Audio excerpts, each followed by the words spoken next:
അനുദിന വചനവും വിചിന്തനവും.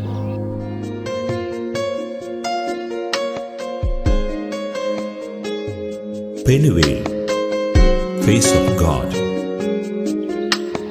ലൂക്കായുടെ വിശുദ്ധ സുവിശേഷം 2-ാം അധ്യായം 22 മുതൽ 40 വരെയുള്ള തിരുവചനങ്ങൾ.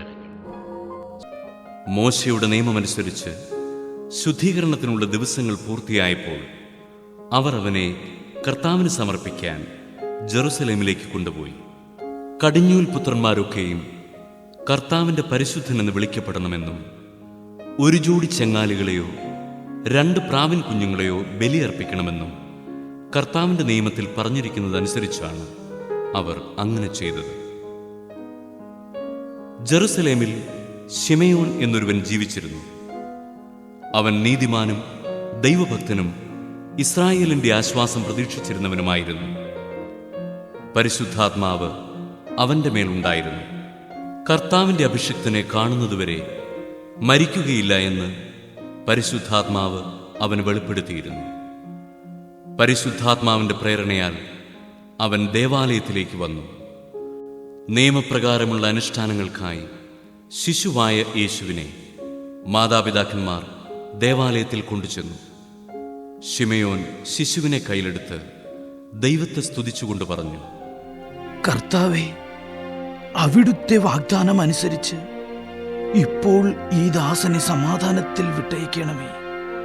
എന്തെന്നാൽ സകല ജനതകൾക്കും വേണ്ടി അങ്ങൊരുക്കിയിരിക്കുന്ന രക്ഷ എന്റെ കണ്ണുകൾ കണ്ടു കഴിഞ്ഞു.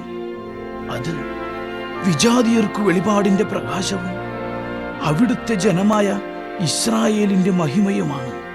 അവനെക്കുറിച്ച് പറയപ്പെട്ടതെല്ലാം കേട്ട് അവന്റെ പിതാവും മാതാവും അത്ഭുതപ്പെട്ടു. ശിമയോൻ അവരെ അനുഗ്രഹിച്ചുകൊണ്ട് അവന്റെ അമ്മയായ മറിയത്തോട് പറഞ്ഞു, ഇവൻ ഇസ്രായേലിൽ പലരുടെയും വീഴ്ചയ്ക്കും ഉയർച്ചയ്ക്കും കാരണമാകും. ഇവൻ വിവാദ വിഷയമായ അടയാളവുമായിരിക്കും. അങ്ങനെ അനേകരുടെ ഹൃദയവിചാരങ്ങൾ വെളിപ്പെടും. നിന്റെ ഹൃദയത്തിലൂടെ ഒരു വാൾ തുളച്ചു കയറുകയും ചെയ്യും. ഫനുവേലിന്റെ പുത്രിയും ആഷേർ വംശജയുമായ അന്ന എന്നൊരു പ്രവാചകിയും അവിടെ ഉണ്ടായിരുന്നു. ഇവൾ കന്യകാപ്രായം മുതൽ 7 വർഷം ഭർത്താവിനോടൊത്ത് ജീവിച്ചു. 84 വയസ്സായ ഈ വിധവ ദേവാലയം വിട്ടുപോകാതെ രാപ്പകൽ ദൈവത്തെ സ്തുതിച്ചുകൊണ്ട് ഉപവാസത്തിലും പ്രാർത്ഥനയിലും കഴിയുകയായിരുന്നു. അവൾ അപ്പോൾ തന്നെ മുമ്പോട്ട് വന്ന് ദൈവത്തെ സ്തുതിക്കുകയും ജെറുസലേമിൽ രക്ഷ പ്രതീക്ഷിച്ചുകൊണ്ടിരുന്ന എല്ലാവരോടും ശിശുവിനെക്കുറിച്ച് സംസാരിക്കുകയും ചെയ്തു. കർത്താവിൻ്റെ നിയമപ്രകാരം എല്ലാം നിവർത്തിച്ച ശേഷം അവർ സ്വനഗരമായ ഗലീലയിലെ നസറത്തിലേക്ക് മടങ്ങി. ശിശു വളർന്നു ജ്ഞാനം നിറഞ്ഞ് ശക്തനായി. ദൈവത്തിൻ്റെ കൃപ അവന്റെ മേലുണ്ടായിരുന്നു. സുവിശേഷ വിചിന്തനം. പ്രിയപ്പെട്ടവരെ, ഇന്ന് നമ്മൾ ഈശോയുടെ സമർപ്പണത്തിൻ്റെ തിരുനാൾ നമ്മൾ ആഘോഷിക്കുകയാണ്. പഴയ നിയമം നമ്മൾ പഠിക്കുമ്പോൾ അനേകം സമർപ്പണം ദൈവം സ്വീകരിക്കുന്നത് കാണാം. ആബേലിൻ്റെ സമർപ്പണം, നോഹിൻ്റെ സമർപ്പണം, അബ്രഹാമിൻ്റെ സമർപ്പണം, മെൽക്കിസേദേക്കിൻ്റെ സമർപ്പണം, പുതിയ നിയമത്തിൽ പരിശുദ്ധ കന്യാമറിയത്തിൻ്റെ സമർപ്പണം, ഈശോയുടെ സമ്പൂർണ്ണ സമർപ്പണം. ഈ സമർപ്പണങ്ങൾ ചില വസ്തുതകൾ നമ്മൾ പഠിപ്പിക്കുന്നുണ്ട്. സമർപ്പണം എന്നത് ദൈവത്തിന് നൽകുന്നതാണ്, കൈമാറുന്നതാണ്, കൊടുക്കുന്നതാണ്. അത് ദൈവം തന്ന ദാനങ്ങൾക്ക് നന്ദി അർപ്പിക്കലാണ്. ഹൃദയത്തിൻ്റെ ഓർമ്മയാകണം ഓരോ സമർപ്പണവും. അവിടെ വിശ്വാസമുണ്ട്, അനുസരണമുണ്ട്, വിധേയത്വമുണ്ട്, സ്വയം ശൂന്യരാകലുണ്ട്. ഓരോ സമർപ്പണവും ദൈവം സ്വീകാര്യമാകുന്നത് അതിൻ്റെ പൂർണ്ണതയിൽ അർപ്പിക്കുമ്പോഴാണ്. അതിൻ്റെ ശ്രേഷ്ഠതയിൽ, ധന്യതയിൽ, നിറവിൽ ദൈവത്തിന് നൽകുമ്പോഴാണ് കർത്താവിന് സ്വീകാര്യമായ സമർപ്പണമായി അത് മാറുന്നത്. സമർപ്പണത്തിന് 5 സവിശേഷത നമുക്ക് കാണാൻ സാധിക്കും. ഒന്നാമതായി, സമർപ്പണം ഒരു അന്വേഷണമാണ്. എന്താണ് അന്വേഷണം? ദൈവം എന്നിൽ നിന്ന് എന്താണ് ആഗ്രഹിക്കുന്നത്, ഇഷ്ടപ്പെടുന്നത്, ആവശ്യപ്പെടുന്നത്, എന്തെല്ലാം ഇഷ്ടങ്ങളാണ് ഞാൻ മാറ്റിവെക്കേണ്ടതെന്ന് അന്വേഷണമാണ് സമർപ്പണം. ആബേൽ ദൈവത്തിന് സമർപ്പിച്ചു. അബ്രഹാം ദൈവത്തിൻ്റെ ഇഷ്ടം അന്വേഷിക്കുന്നു. പരിശുദ്ധ കന്യാമറിയം ദൈവത്തിൻ്റെ മനസ്സന്വേഷിക്കുന്നു.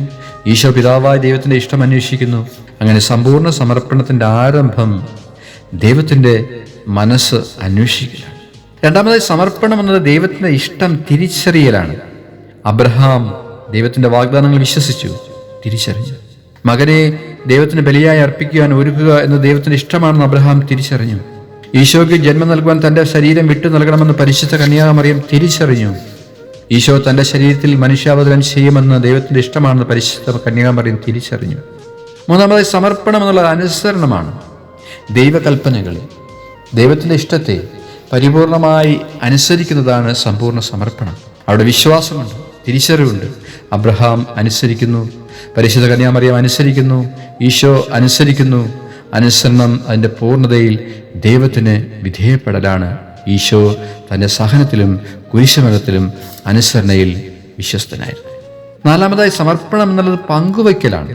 ദൈവം നമുക്ക് തന്നവയിൽ ഏറ്റവും ശ്രേഷ്ഠമായവ ദൈവവുമായി പങ്കുവയ്ക്കുന്നതാണ് സമർപ്പണം. ശ്രേഷ്ഠമല്ലാത്തവയെ ദൈവം സ്വീകരിക്കുന്നില്ല. കായലിൻ്റെ കാഴ്ച കർത്താവ് സ്വീകരിച്ചില്ല. ആബേൽ ഏറ്റവും മെച്ചപ്പെട്ടത് കടിഞ്ഞൂൽ ആട്ടിൻകുട്ടിയെ സമർപ്പിച്ചു. അത് ദൈവത്തിനുമുമ്പിൽ സ്വീകാര്യമായി. ഈശോയുടെ സമർപ്പണം സമ്പൂർണമായിരുന്നു. അത് തന്നെ വെട്ടി നുറുക്കി വിളമ്പലായിരുന്നു. ഉള്ളവുമെല്ലാം പങ്കുവെക്കലായിരുന്നു.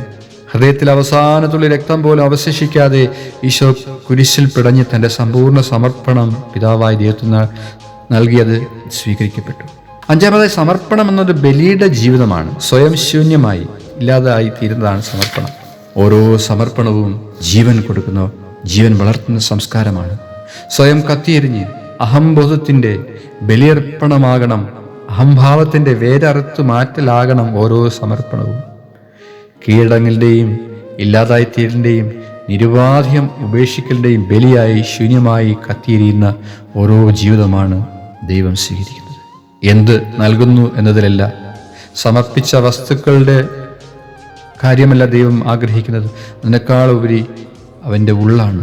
ഉള്ളതിലല്ല, ഉള്ള് പരിപൂർണമായി സമർപ്പിക്കുന്നതിനെ ദൈവം കാണുന്നു, അറിയുന്നു, സ്വീകരിക്കുന്നു, അനുസരിക്കുന്നു. വിധവയുടെ ചില്ലിക്കാശ് നമുക്ക് അറിയാമല്ലോ. തനിക്കുണ്ടായിരുന്ന ആകെ സമ്പാദ്യം അവൾ ദൈവത്തിന് കാണിക്കായി സമർപ്പിച്ചു. ഒന്നും തന്നെ ബാക്കി വെച്ചില്ല.